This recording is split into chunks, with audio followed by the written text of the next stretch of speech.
Hello classmates, my name is Hope Roberts, and today I am going to present my classroom management research practice paper about Linda Albert's cooperative discipline model.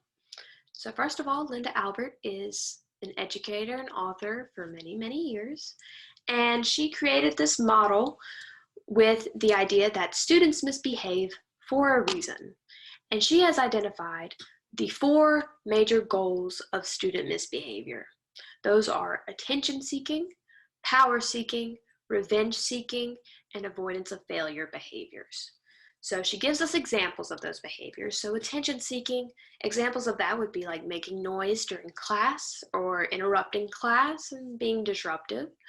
Power seeking behaviors, so that would be like being defiant or not wanting to be pushed around, arguing with the teacher, making sure that they have the last word, that kind of thing. Revenge-seeking behaviors, so that's going to be whenever the student feels like they have been wronged in some way or they feel like they've been hurt and they lash out.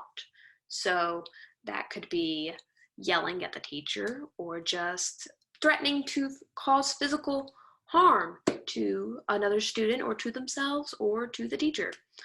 That would be revenge seeking. And then the last one is attention seeking behavior. No, not attention. Avoidance of failure behaviors. That's the one. Avoidance of failure behaviors. This is whenever students don't really try during class, and it's because they don't think that they are capable of succeeding. And usually these are kids who will self-isolate, they won't talk to many people, and they won't get their work done because they don't want to seem like they are not smart. So those are the four major goals, and of course there are more, but those are the four main goals of misbehavior. And she gives over 70 different techniques for dealing with these types of misbehaviors. So the techniques defined by Albert in this model can actually be summed up by something called the 3 C's. So that is capability, connection, and contribution.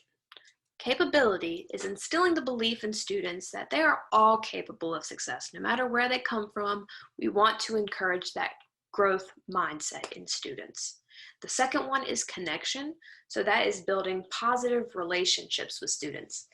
Contribution refers to teachers encouraging students to contribute to the classroom or their school or their community.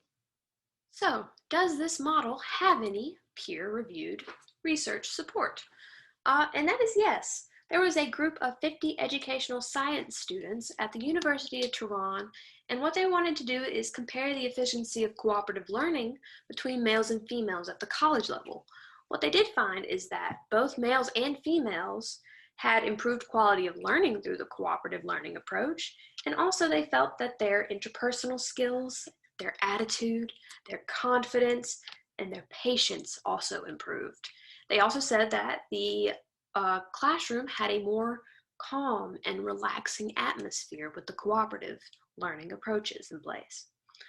There was another research study that studied the relationships in classroom, the student-teacher relationships in classroom management, and they found that having a cooperative relationship with students resulted in less discipline referrals. So just having a cooperative relationship student and having that student trust in the teacher's authority is really big for correcting misbehavior. Okay, just having that positive cooperative relationship with students makes a huge difference. There was also another study that was conducted at St. Mary's University with a sample of 6 administrators who adopted the cooperative discipline model at their schools. What they found is that about half of the administrators found difficulties with getting teachers to implement this, and that's mostly just because the teachers didn't want to change their classroom management strategies. They just were like, you know what, why are we fixing what's not broken? My classroom management works, so I don't need to adopt these new strategies.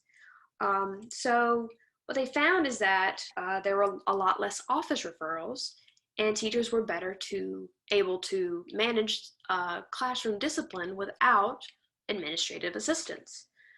So what I concluded from the study was that it may be difficult to implement this model on a school-wide scale, But I definitely think that on an individual scale, there are so many great techniques and strategies that can be taken from this model and developed into someone else's personal classroom management plan. Which, I mean, that's what the classroom management plan is anyway, is just us taking different strategies that we find from different people and putting them into a plan that works for us personally. So I definitely think that the cooperative discipline model definitely does that. So I'm sure I made it clear, but my recommendation for this is yes, I think this is a fantastic model for addressing discipline problems in the classroom, especially for a new teacher like me who struggles with identifying why students are misbehaving that way. I know that during my first year, I focused more on punishing the what behavior. So like what the behavior was. If they were talking, I said, hey, no talking. Hey, don't do this. Stop that. Don't do that. Okay, that's what I spent all year doing last year. But what I would like to do more of is identifying why the students are behaving that way. Do they need attention? Do they need more power in the classroom? Do they need do they feel like they are being wronged in some way? Do they feel like they are not capable of success? And if you develop those cooperative relationships with students, it makes it so much easier for you to see why they are not behaving the way that you want them to. And it's easier for you to correct those behaviors if you have a good relationship with those students. So ultimately, I would say the foundation of this model is just having a good, positive, cooperative relationship with students.